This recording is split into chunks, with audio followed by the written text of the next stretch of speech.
Hello बच्चों, स्वागत है आपका द स्टडी अड्डा में। ज्योग्राफी क्लासेस में अब हम चैप्टर 2 पर चलने हैं। चैप्टर 2 का नाम है हमारा वन और वन्य जीव संसाधन, यानी forest and wild life resources.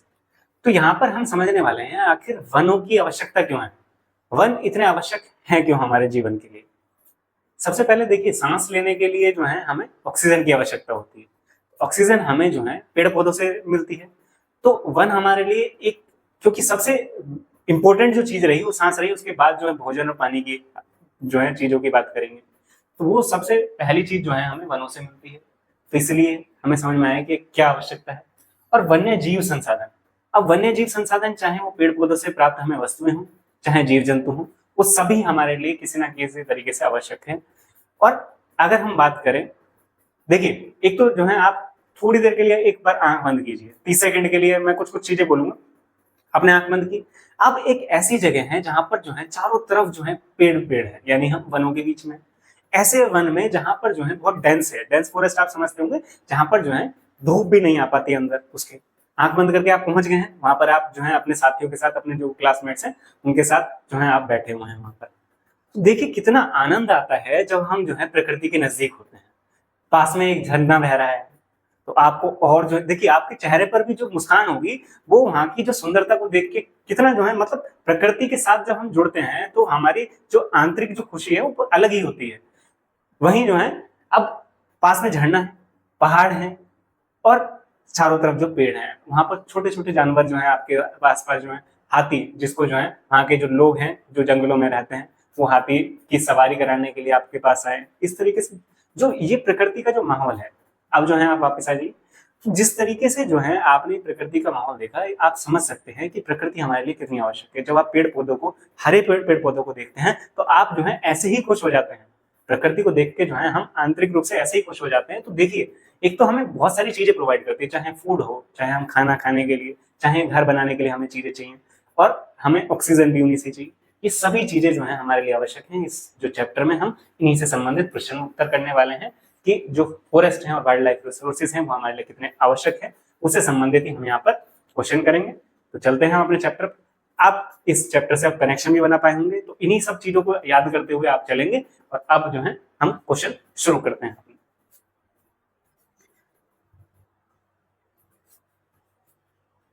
पहला प्रश्न जो है, इनमें से कौन सा संरक्षण का तरीका जो है समुदाय की सीधी भागीदारी जो है नहीं करता है। समुदाय की भागीदारी कहाँ होगी? जब सभी लोग मिलकर जो है कार्य करेंगे, सभी लोग जो है मिलकर, समुदाय मिलकर जो है पर्यावरण के लिए कार्य करेंगे।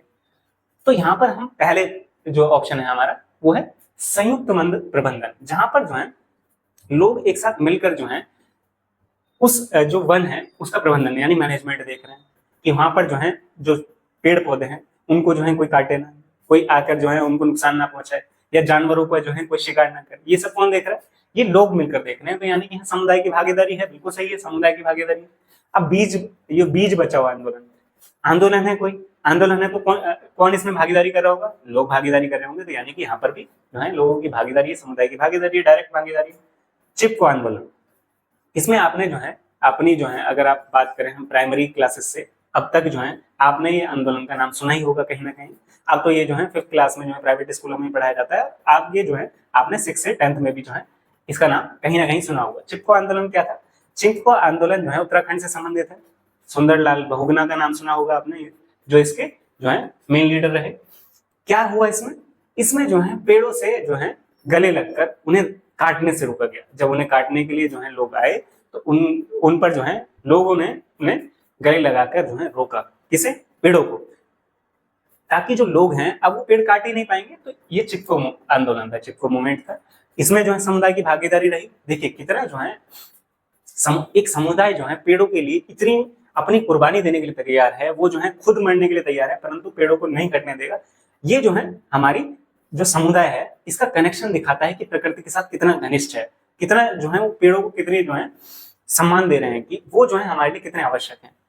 फिर अब इससे जो है हम क्या सीख सकते हैं? इससे हम सीख सकते हैं कि आप अब तक जो है आपकी क्लासेस में रहा भी होगा, इस तरीके की एक्टिविटीज स्टार्ट करी होंगी टीचर्स ने, जिसमें आपको बोला भी होगा कि हमें जो है एक पेड़ लगाना है और उसके ध्यान रखना है। आप स्कूलों में भी कराई गई होगी और आपको घर पे भी बोला गया होगा। तो आप जो है इस तरीके के जो है एक्टिविटीज कर सकते हैं और अपने घर में एक जो अगर आपने छत पर, अगर आप शहरों में रहते हैं तो आपकी छत पर पेड़ पौधे लगाए होंगे आपने या गैलरी में आपने लगाए होंगे, और ग्रामीण क्षेत्रों से संबंधित आप हैं तो आपने जो है अपने घरों में, आपकी जमीन ही होती है वहां पर मिट्टी में आप पौधे लगा सकते हैं। तो ये जो है आपका भागीदारी होगी समुदाय के तौर पर, एक समुदाय के नागरिक के तौर पर, एक देश के नागरिक के तौर पर आपकी पर्यावरण के लिए एक भागीदारी होगी जो आप कर सकते हैं। अब हम चलते हैं प्रश्न पर।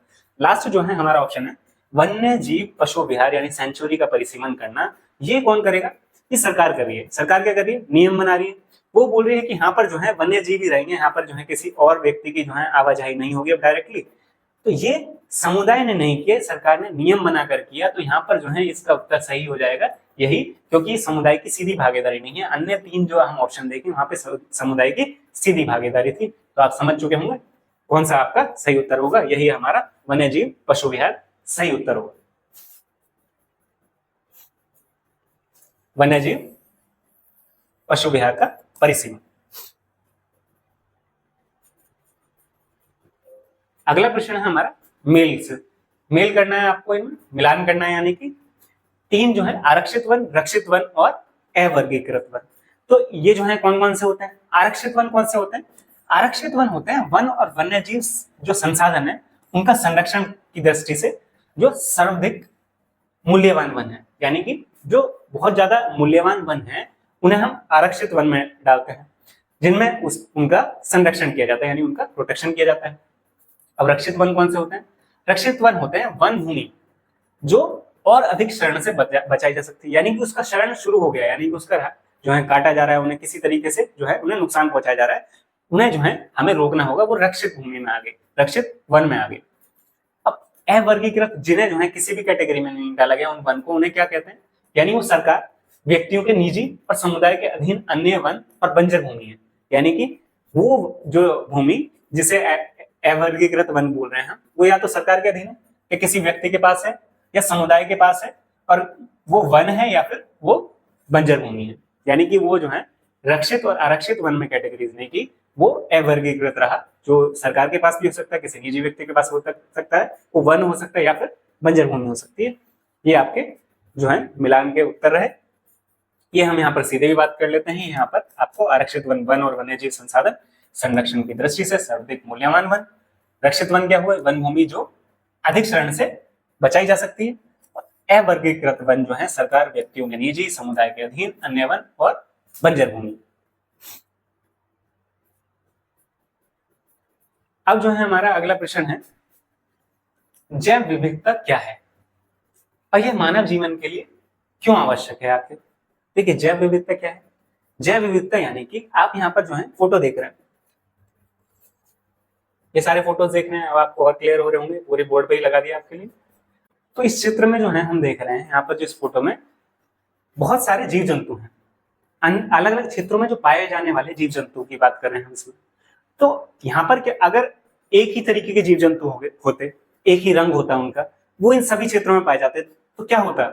ये जो है आपको जो है एकदम आकर्षित नहीं लगते, परंतु यहाँ पर आप देख रहे हैं तो ये बहुत आकर्षित लग रहा है आपको, तो आप देख भी रहे हैं अलग अलग जगह जाके, इसलिए मैं मूव भी हो रहा हूँ ताकि आप हर जो जीव जंतु हैं उन सभी को आप देख सकें।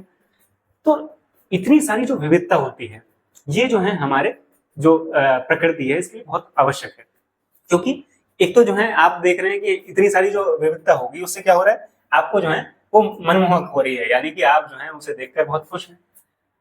और इसके अलावा क्या, इसके अलावा संतुलन बनाने के लिए, हमारे जो पृथ्वी पर संतुलन बनाने के लिए, देखिए हम जो है भोजन करते हैं, भोजन में जो है प्रत्येक क्षेत्र में अलग अलग तरीके के भोजन, चाहे वो मछली खाते हैं लोग, चाहे वो जो है पेड़ पौधे यानी पादप चीजों जो है खाते हैं, यानी फल और सब्जियों का जो है भोजन के रूप में प्रयोग कर रहे हैं। तो वो किससे प्राप्त हो रहे हैं?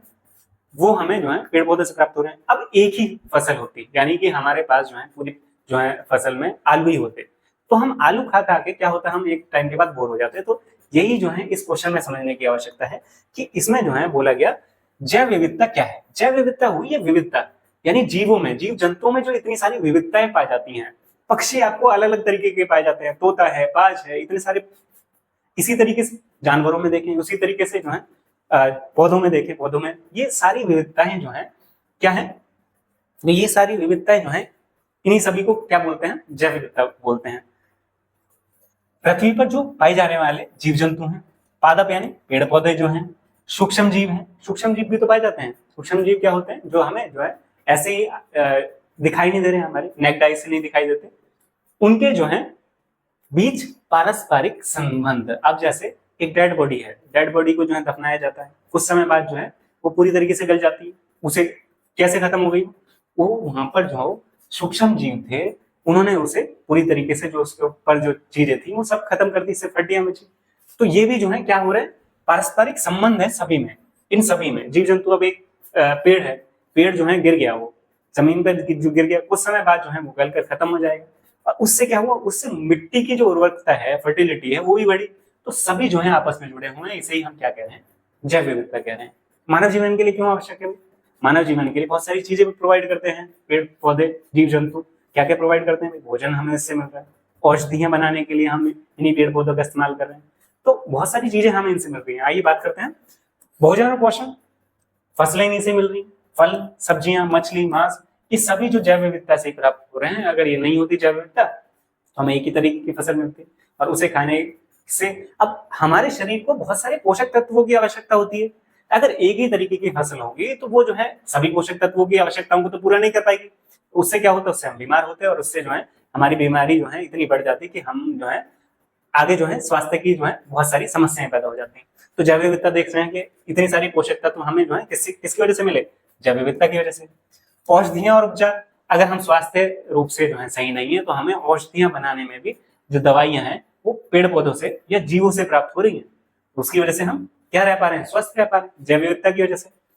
पर्यावरण संतुलन, अब जैव विविधता क्या है, पारिस्थितिक तंत्र को संतुलित करती है। जैसे हम देख रहे हैं, हमें क्या जिंदा रहने के लिए चाहिए, ऑक्सीजन, वहीं पेड़ पौधे जो है CO2 यूज कर रहे हैं, कार्बन डाइऑक्साइड यूज कर रहे हैं। तो ये क्या कर रहा है, ये संतुलन कर रहा है पर्यावरण। जैसे यहाँ पर दिया हुआ है ऑक्सीजन उत्पादन, परागण, अपशिष्ट अपघटन, जो भी जो है चीजें जो है सड़ जाती हैं उन्हें जो है माइक्रो ऑर्गेनिज्म की बात कर रहे थे हम, जीव जंतु, और ये क्या कर रहे हैं, ये उसे पूरी तरीके से नष्ट कर देते हैं, खत्म कर देते हैं, मिला देते हैं मिट्टी में। तो उससे क्या हो रहा है, ये प्राकृतिक रूप से जो है हमारे पर्यावरण की सफाई भी हो रही है। क्यों? क्योंकि वो चीज जो गलती, वो सड़ती, तो उससे क्या होता, वो जो है बदबू फैलाती, हमारे पर्यावरण को खराब करती, उसे ही जो है पूरी तरीके से मिट्टी में मिला दिया गया, और उससे पोषक तत्व बढ़ गए मिट्टी के। तो ये जो है किस तरीके से संतुलन बना हुआ है हमारे पारिस्थितिक तंत्र में। आर्थिक योगदान क्या रहा, कृषि, वानिकी, मत्स्य पालन और पर्यटन जैसी गतिविधियां हुई। जैव विविधता के कारण ही आप घूमने जाते हैं, जैव विविधता है तभी तो आप घूमने जाते हैं कहीं। आप जो है चाहे वाइल्ड लाइफ सेंचुरीज में जा रहे हैं, चाहे आप पहाड़ी क्षेत्रों में जा रहे हैं, तो ये क्यों जा रहे हैं, चाहे आप द्वीपीय क्षेत्र में जा रहे हैं, तो जैव विविधता के कारण ही जा रहे हैं। संस्कृति और परंपरा, देखिए कई धार्मिक, सांस्कृतिक और पारंपरिक मान्यताएं हैं कि जीव जंतुओं और पेड़ पौधों से जुड़ी हुई हैं। हम कुछ पेड़ पौधों की पूजा करते हैं। अब जैसे आप जो है अगर साउथ इंडिया में देखें, हम जो है दक्षिण भारत में देखें, दक्षिण भारत में क्या हो रहा है, दक्षिण भारत में हाथी की पूजा भी की जा रही है।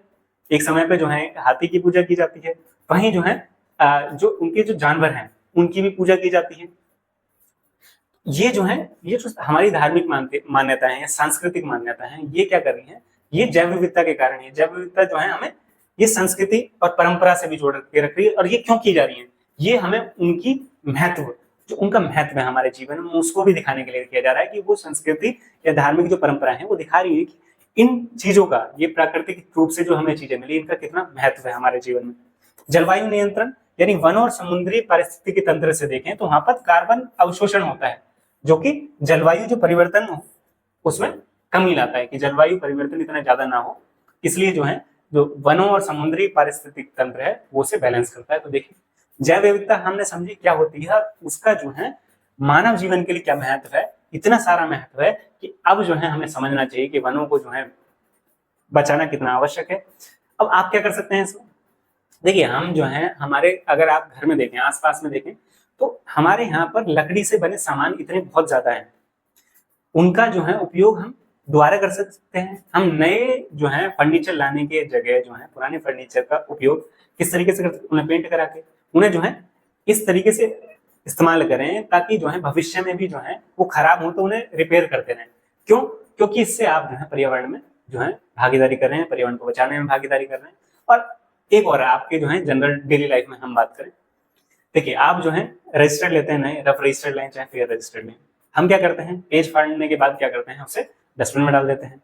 वो पेज जो है हम संभाल कर एक जो है कॉपी में रख दें, और बाद में जो है जब हम कॉपी किताब जो है अपनी देते हैं, जब हमारी भर जाती है तो उसका क्या होगा, वो रिसाइकल हो जाती है। रिसाइकल होकर जब आप देखते हैं आपके पास येलो रजिस्टर होते हैं, आपके पास जो है रफ रजिस्टर में जो है 2-3 वैरायटी आती है। वो क्यों आती है, क्योंकि जो व्हाइट रजिस्टर था, व्हाइट पेज वाला रजिस्टर था, वही जो है रिसाइकल होकर येलो पेजेस में बनता है, और वही फिर ब्लैक या फिर जो है ब्लैक पेजेस तो नहीं बोलेंगे, यानी वो जो है आपका ब्राउन जो पेजेस आते हैं उन पेजेस में कन्वर्ट हो जाते हैं। तो इस तरीके से आप जो है अपने समुदाय में रहकर एक पर्यावरण के लिए भागीदारी कर सकते हैं। तो आप जो है ट्राई करें, जो भी पेजेस आपके जो है खराब होते हैं उन्हें इकट्ठा करें, जब आपके जो है वो कॉपी भर जाए उसी के साथ जो है उन्हें दे, ताकि वो रिसाइकल होने में हेल्प हो, ताकि वो सिर्फ एक कबाड़े के तौर पर जो है खराब ना हो। ये एक छोटी सी एक्टिविटी है जो आपकी लाइफ में जो है बहुत मूल्यवान है। वो मूल्यवान वस्तु जो आपके पेड़ हैं उनको बचाने में जो है मदद कर सकती है। और आपकी किताबों में भी लिखा है कि एक पेड़ जो है या फिर एक जो रजिस्टर है, एक बुक बनाने में कितने सारे पेड़ों की कटाई होती है। तो फिर आप उस कटने में, जैसे अब आप बोले कि हम जो है पेड़ काटने तो जाते नहीं जी, हम तो जंगल में नहीं गए, तो आप जंगल में नहीं गए, परंतु आपके पास जो जंगलों से वस्तुएं बनकर, उत्पाद जो बनकर आ रहा है, प्रोडक्ट बनकर आ रहा है, आप उसका तो इस्तेमाल कर रहे हैं, आप उसे खरीद तो रहे हैं। आप खरीदते रहेंगे तो उनके जो है वो पेड़ कटते रहेंगे। अगर आप उनका सीमित मात्रा में उपयोग करेंगे, आप उनका जो है देखभाल कर उपयोग करेंगे, उससे क्या होगा, जो पेड़ कटने में वो कमी होगी आपकी वजह से, और आप इस तरीके से पर्यावरण में भागीदारी कर सकते हैं। ट्राई कीजिए, आपके क्वेश्चन का आंसर आपको मिल गया होगा।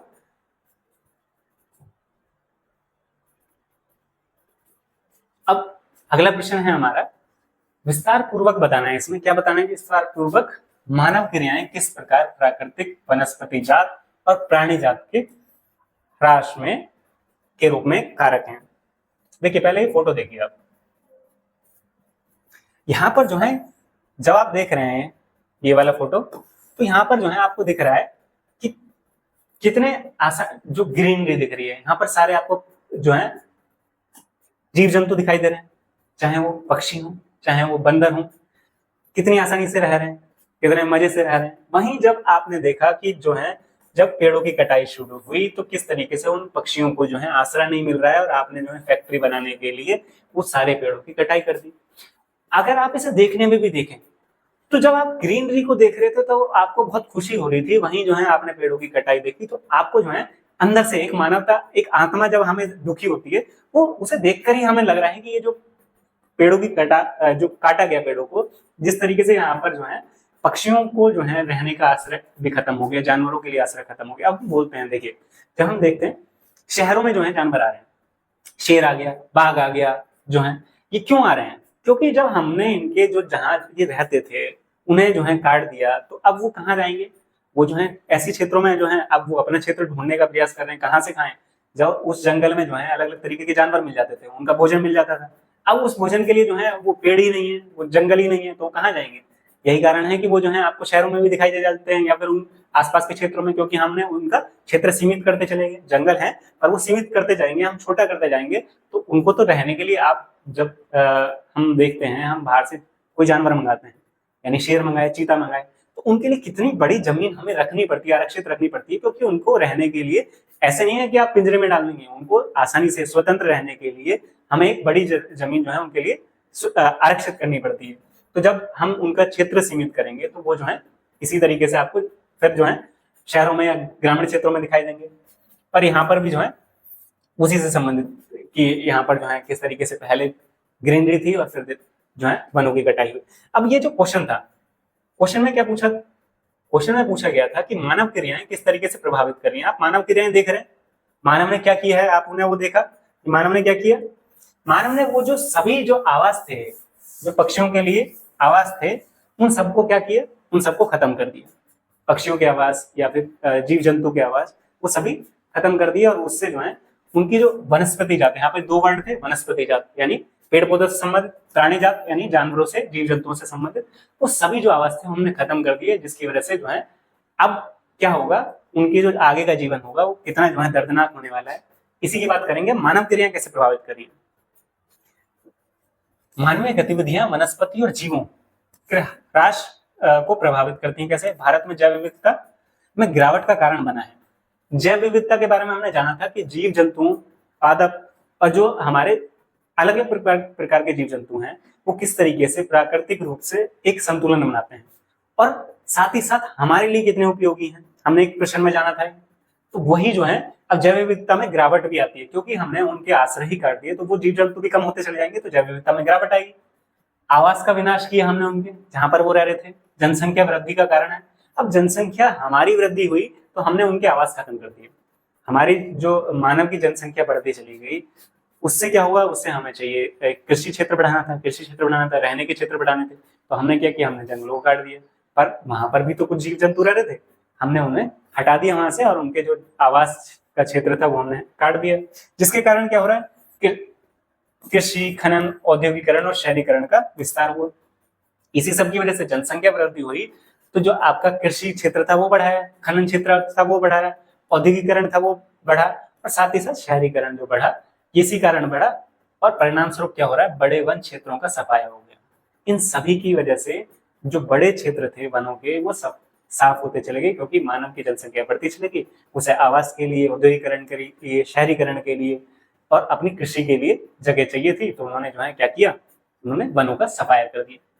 अब और भी क्या चीजें की जा रही हैं, अवैध शिकार। अवैध शिकार मतलब हमारे जो कानून के जो हिसाब से शिकार करना अपराध है, तो वो इसलिए यहाँ पर अवैध यानी वैध नहीं है। जानवरों की खाल का प्रयोग करने के लिए जानवरों को मारा जा रहा है, उनके दांत के लिए, उनके हड्डी दांत किसके, आप हाथियों के देखें, हाथियों के दांतों को जो है ऑर्नामेंट्स के लिए, बहुत सारी चीजों के लिए इस्तेमाल किया जाता है, तो उसके लिए क्या कर रहे हैं, हम उस जानवर को मार रहे हैं, हड्डियों के लिए, दांतों के लिए, सींगों। तो एक सींग वाला गैंडा जो आपको असम के काजीरंगा नेशनल पार्क में मिलता है, तो उसे जो है वहां की गवर्नमेंट ने भी क्या किया, जब उन्हें जो है एक सींग वाले गैंडे के वो जो है सींग मिले, उन सभी से उन्होंने उसे जो है खत्म कर ताकि उसका इस्तेमाल ना करे कोई और, उससे जो है एक जो है किसी स्टैचू बनाया उन्होंने। क्यों? क्योंकि वो दिखाने के लिए, भैया उन जानवरों को आपने क्यों मारा, एक सिर्फ सिंह के लिए एक उस जानवर को पूरी तरीके से आपने जो है खत्म कर दिया, आपको जो है दया भी नहीं आई।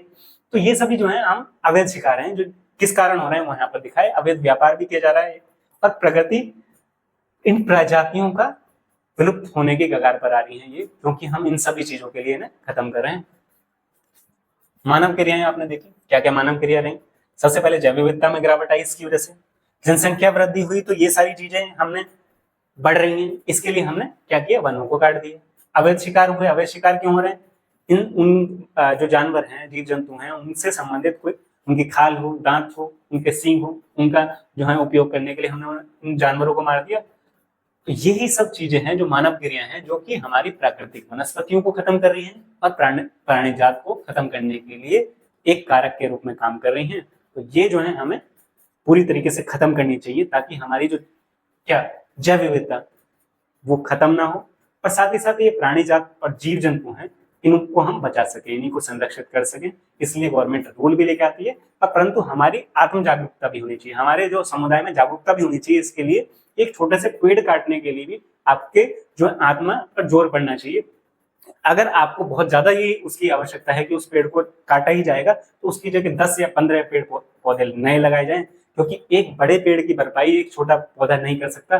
क्योंकि आपको उसकी वो जो है उसकी आयु भी तो देखिए, वो 15, 20, 25, 30 इससे ज्यादा वर्ष का भी हो सकता है। वो पौधा कितना जो है बड़ा पौधा है, और वो कितनी जो है हमारे पर्यावरण में जो है कितना जो है लाभदायक था। आपने उसे काट दिया, तो उसके स्थान पर छोटे छोटे पौधे आपको, अब आप सोच रहे होंगे कि 10-15 पौधे बोल रहा हूँ, आप जो है 30-40 वर्ष के पौधे को देखें और एक जो है छोटा सा पौधा लगाएं, पेड़ को देखें, सॉरी पौधे हम छोटे जो है पौधे को बोलते हैं। तो 30-40 वर्ष के एक पेड़ और छोटे छोटे पौधे लगाने, वो दोनों इक्वल नहीं होंगे, उनका जो रेशो हम नहीं मान सकते इक्वल है। यहाँ पर हमने बात की कि अगर हम इस तरीके की जो है पेड़ की कटाई हो रही है, तो उसकी जगह हमें, आपने देखा भी होगा कि सुप्रीम कोर्ट जो है गाइडलाइन जारी करता है कि अगर पेड़ कहीं भी कटाई होती है पेड़ों की किसी भी वजह से, तो पहले तो आपको उसके लिए परमिशन लेनी होगी। अगर उसकी कटाई होती है तो उसकी जगह आपको बहुत सारे पेड़ लगाने होंगे। ये किस लिए किए जा रहे हैं, ताकि जो है हम प्राकृतिक संतुलन बना सकें। तो मानव क्रियाएं किस तरीके से वनस्पति जात और प्राणी जात के ह्रास के लिए कारक हैं, वो हमने इस प्रश्न में जाना। अब भारत में जो विभिन्न समुदाय किस प्रकार से वनों और वन्य जीवन संरक्षण और रक्षण में योगदान किया है, इसकी जो है हमें बात करनी है इस पर। तो वनों और वन्य जीवन संरक्षण में किस तरीके से जो है समुदायों का योगदान है। देखिए यहाँ पर जो है कुछ जो है फोटोज दिए हुए हैं। फोटोज में अगर देखें तो यहाँ पर जो है महिलाएं जो है आपको पेड़ों की पूजा करती हुई नजर आ रही है। यहाँ पर पूजा कर रहे हैं, इस यहाँ पर पेड़ों की पूजा की है, यहाँ पर आमों की पूजा की जा रही है। तो अलग अलग क्षेत्रों में जो है यहाँ पर जो है एक जो हिरण है उसको दूध पिलाया जा रहा है, कितना ध्यान रखा जा रहा है। तो ये जो है हमें वन्य और वन्य जीवन को संरक्षित करने का कार्य कर रहे हैं। कौन कर रहे हैं? समुदाय कर रहा है। समुदाय क्यों कर रहा है? क्योंकि समुदाय को या लोगों को पता है कि इनकी आवश्यकता हमारे जीवन में कितनी है, ये कितने बहुमूल्य चीजें हैं जो हमारे जो है पर्यावरण में नहीं होंगी तो हमारा जीवन कितना विनाशकारी हो जाएगा। उसी के से संबंधित ये बात थी। अब जो है हम उत्तर की तरफ चलते हैं। अपनी भारतीय वन विभिन्न समुदायों के घर हैं। इन समुदायों के पर्यावरण के साथ जो है एक जटिल रिश्ता होता है। जैसे छोटा नागपुर की बात कर रहे हैं, वहां पे मुंडा जो संथाल है वो महुआ और कदम के पेड़ों की पूजा करते हैं। देखिए आप भी अपने जो है समुदाय में देखते होंगे, आप भी आपके यहाँ अपने धर्म में संस्कृति में देखते होंगे कि किस तरीके से छोटे जब आपके यहाँ त्योहार होते हैं, फेस्टिवल्स होते हैं, तो उन छोटे छोटे फेस्टिवल्स में हम पेड़ों के पास दिए जलाने वाले, उनकी पूजा करने वाले, ये सारी क्रियाएं होती हैं। ये हर धर्म में है ये, क्योंकि इसका धर्म से कोई रिश्ता नहीं है, इसका है प्रकृति से जोड़ने का रिश्ता। उस प्रकृति का धन्यवाद करना जिसने जो है हमारे जीवन को इतना सरल बनाया, हमारे लिए बहुत सारी जो आवश्यकताएं थी हमारी उन्हें पूर्ति करने के लिए हमें वो सारी चीजें प्रोवाइड की। तो जैसे मुंडा और संथाल जो है महुआ और कदम के पेड़ों की पूजा करते हैं, उसी तरीके से हम उड़ीसा और बिहार की बात करें तो उड़ीसा बिहार के जो आदिवासी हैं वो इमली और आम के पेड़ों की पूजा करते हैं। राजस्थान में बात करें तो वहां पर बिश्नोई जो समुदाय है वो मृगों यानी वहां पर जो मृग हैं यानी हिरण हैं उनकी जो है किस तरीके से जो है सम्मान कर रहे हैं। आपने फोटो में भी देखा, अगर हम फोटो पे वापस चले तो फोटो में देखा यहाँ पर जो है उस बच्चे को जो है यहाँ पे महिलाएं दूध पिला रही हैं। क्यों ऐसा हो सकता है कि इसकी जो माता है उनकी मृत्यु हो गई, कितना ध्यान रखा जा रहा है। अब आगे इन समुदायों के लिए विशेष वनस्पति जीव उनकी पहचान का अभिन्न अंग है। वो जो विशेष वनस्पति है वो उनकी पहचान है, क्योंकि उस क्षेत्र में वो वनस्पति का बहुत योगदान रहा है, इसलिए उनकी पूजा की जा रही है, उसका सम्मान किया जा रहा है। उनकी रक्षा के लिए कदम भी उठाते हैं। अब हमें याद होगा उत्तराखंड में जैसे हमें याद है कि वहां पर जो है चिपको आंदोलन रहा। चिपको आंदोलन उन पेड़ों को बचाने के लिए जो वहां के लिए एक वनस्पति बहुत बहुमूल्यवान है, ताकि उनकी जो है कटाई ना की जा सके। तो ये उत्तराखंड का जो है उदाहरण रहा जो आपने पढ़ चुके हैं। एक सरिस्का रिजर्व की बात करें, इसके आसपास के ग्रामीणों ने इस क्षेत्र में जो है खनन गतिविधियां वहां पे हो रही थी, उनका विरोध किया। इसका विरोध क्यों कर रहे थे वो? क्योंकि वो जो है वो क्षेत्र पूरी तरीके से काटा जा रहा था, उनके वन्य जीवों को जो है बहुत ज्यादा नुकसान होता, उससे गतिविधियां वन्य जीवों को खतरे में डालती, क्योंकि वन्य जीव खतरे में आ जाते हैं उससे। अब राजस्थान में चले, राजस्थान के अलवर जिले में ग्रामीणों ने 1200 हेक्टेयर क्षेत्र के शिकार और लकड़ी काटने की गतिविधि पर प्रतिबंध लगा दिया, जिसे उन्होंने फिर उसे सेंचुरी में बदल दिया। यहाँ पर जो है ये वर्ड जो है सेंचुरी, यहाँ पर गलत वर्ड लिखा है सेंचुरी, तो भैरवदेव डाकव सेंचुरी में बदल दिया गया। देखिए किस तरीके से समुदाय का योगदान होता है एक जो है उनका वन्य जीव जो है या वनस्पति है उसे बचाने में। तो ये आपको यहाँ पर राजस्थान के एग्जाम्पल में समझ में आएगा कि वहां के लोगों ने उसके लिए कदम उठाया और उसे बाद में सेंचुरी में बदल दिया गया। क्यों बदल गए? और अगर उन्हें पूरी तरीके से काट दिया जाता, उन वनस्पति को खत्म कर दिया जाता, तो वहां के जीव जंतुओं पर कितना खतरनाक जो है असर पड़ता। तो उन्हें बचाने के लिए एक समुदाय ने किस तरीके से भागीदारी की, ये समुदाय की भागीदारी को यहाँ पर इस प्रश्न में दिखाया गया था। चाहे हम मुंडा और संथाल की बात करें, चाहे हम राजस्थान के बिश्नोई समुदाय की बात करें, चाहे हम उड़ीसा और बिहार के आदिवासी की बात करें, चाहे हम उत्तराखंड में जो है चिपको मूवमेंट की बात करें, चिपको आंदोलन की बात करें, नर्मदा बचाओ आंदोलन की बात करें, ये सभी आंदोलन जो रहे ये सभी अपने पर्यावरण को, प्रकृति को बचाने के लिए किए गए। तो समुदाय का कितना बड़ा योगदान रहता है वनों और वन्यजीव संरक्षण के लिए, वही इस प्रश्न में बताया गया।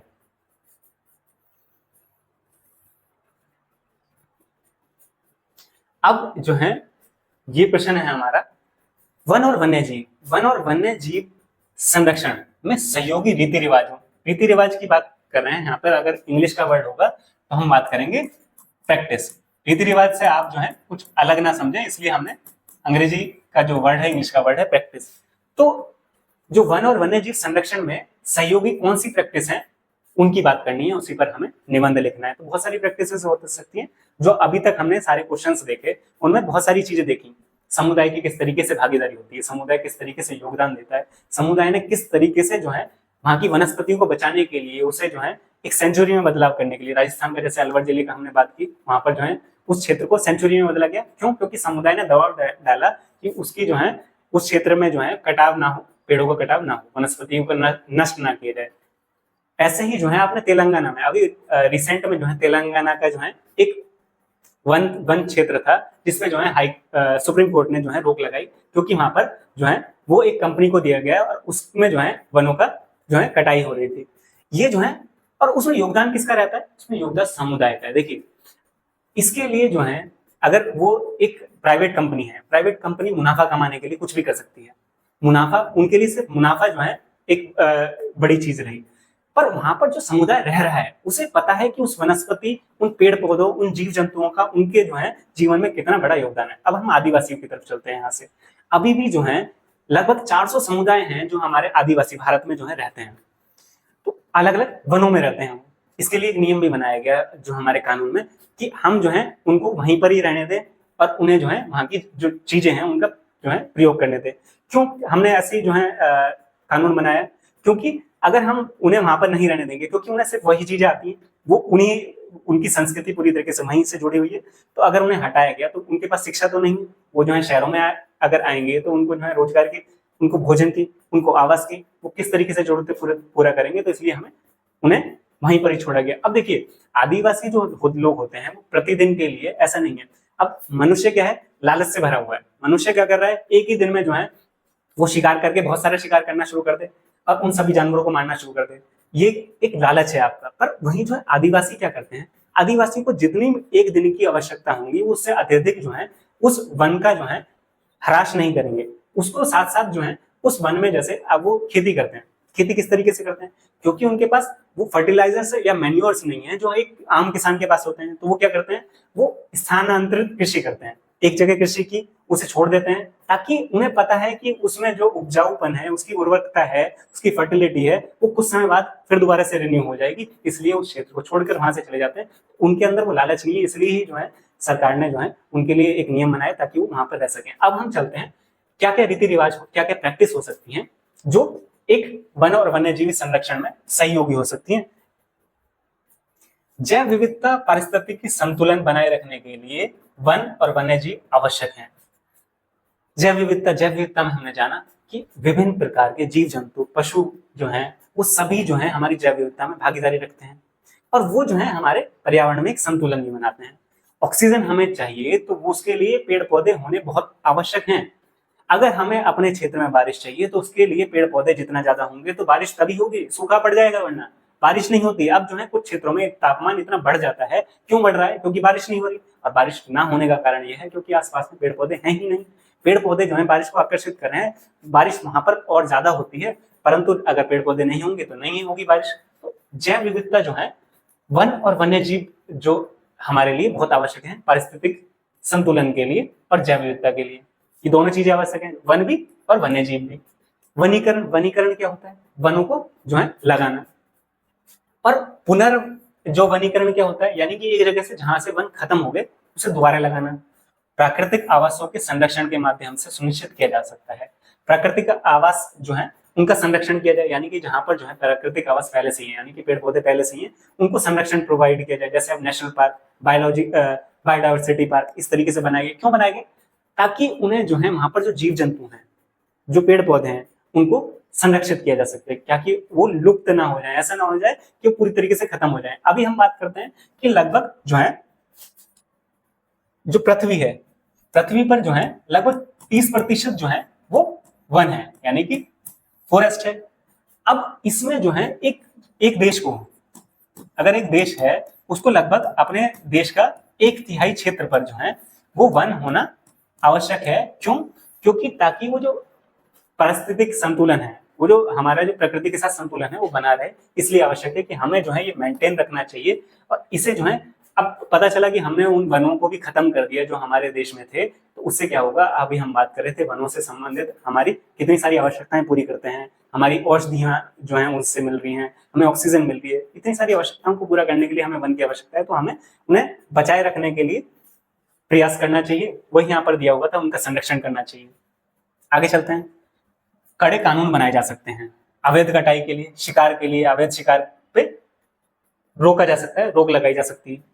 अभ्यारण्यों, राष्ट्रीय उद्यानों और जैव मंडल आरक्षित क्षेत्रों की स्थापना की जा सकती है, जो सरकार कर रही है, जो बढ़ाते जाती है सरकार, ताकि जो है उनका संरक्षण हो सके। प्रबंधन से लुप्त जो प्रजाति हैं उनके संरक्षण में मदद मिलती है, यानी कि जो प्रजाति हैं, जो जीव जंतु हैं, वो कुछ समय में भविष्य में खत्म हो जाएंगे, तो उन्हें बचाने के लिए जो है क्या कर रहे हैं, मैनेजमेंट बनाया जा रहा है। स्थानीय समुदाय की भागीदारी, स्थानीय समुदाय की बहुत भागीदारी का हमने एग्जाम्पल देखे, चाहे उत्तराखंड में देखे, चाहे बिहार और उड़ीसा में किस तरीके से जो है संथाल की बात की हमने, संथाल जनजाति की, वो चाहे राजस्थान में हमने जो है बिश्नोई जनजाति की बात की, बिश्नोई किस तरीके से जो है हिरण या मृगों को जो है संरक्षित कर रहे हैं। तो स्थानीय जो समुदाय है उसकी किस तरीके से भागीदारी रहती है। जागरूकता कार्यक्रम, लोगों में जागरूकता भी हो कि जीव जंतुओं जो है बचाना हमारे लिए कितना आवश्यक है, उनका संरक्षण का प्रयास मजबूत करते हैं। सौर ऊर्जा का उपयोग करना, बायोगैस जैसी नवीकरणीय ऊर्जा का प्रयोग करना, ये भी वनों पर जो दबाव को कम करता है।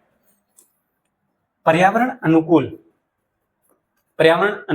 पर्यटन, यानी हमें जो है पर्यटन में जब हम प्रयोग कर रहे हैं तो उसमें पर्यावरण संबंधित, पर्यावरण अनुकूल हो वो पर्यटन, और सतत कृषि की क्रियाएं इस तरीके की हों जिससे वो वन, ना तो वनों की कटाई हो ज्यादा और ना ही वो मिट्टी को जो है हम खत्म कर दें, मिट्टी की उर्वरकता को जो है पूरी तरीके से खत्म कर दें, उसमें जो है केमिकल्स का इतना ज्यादा प्रयोग ना करें। संरक्षण करने में सहायक है। इन अभ्यासों को, सभी अभ्यासों को अपनाकर हम क्या करेंगे, वन और वन्य जीवों का संरक्षण कर सकते हैं, जलवायु को नियंत्रित कर सकते हैं और आने वाली पीढ़ियों के लिए प्राकृतिक संसाधनों को सुरक्षित कर सकते हैं। तो ये सभी क्रियाएं हम जो है कर प्राकृतिक जो हमारे आवास है, पर्यावरण है, उसको संरक्षित कर सकते हैं, उसको बचा सकते हैं आगे की भविष्य की पीढ़ियों के लिए, ताकि जो है उनके लिए भी ये सुरक्षित रहें। ये जो है यहाँ पर आपको एक निबंध लिखना था जो वन्य और वन्यजीव संरक्षण से संबंधित था, और इसमें किस तरीके से कौन कौन सी प्रैक्टिस हम कर सकते हैं संरक्षण करने के लिए, चाहे वो नियम कानून के माध्यम से हो, चाहे हम जागरूकता फैलाने के लिए, चाहे वो स्थानीय जो आवास है या स्थानीय जो समुदाय है उनकी भागीदारी हो, चाहे हम ऊर्जा के संसाधन जिनमें हम नवीकरणीय संसाधनों का उपयोग करके पर्यावरण को बचा सकते हैं और भविष्य की पीढ़ियों के लिए उन्हें संरक्षित कर सकते हैं। ये था आपका निबंध। तो आज की जो क्लास है वो यहीं पर समाप्त होती है। अगर आपको वीडियो पसंद आ रही है तो लाइक कीजिए, शेयर कीजिए, चैनल को सब्सक्राइब कीजिए, टेलीग्राम चैनल को ज्वाइन कीजिए और ऐसे ही जो वीडियोस के लिए जो है चैनल से जुड़े रहिए। Thank you. जय हिंद।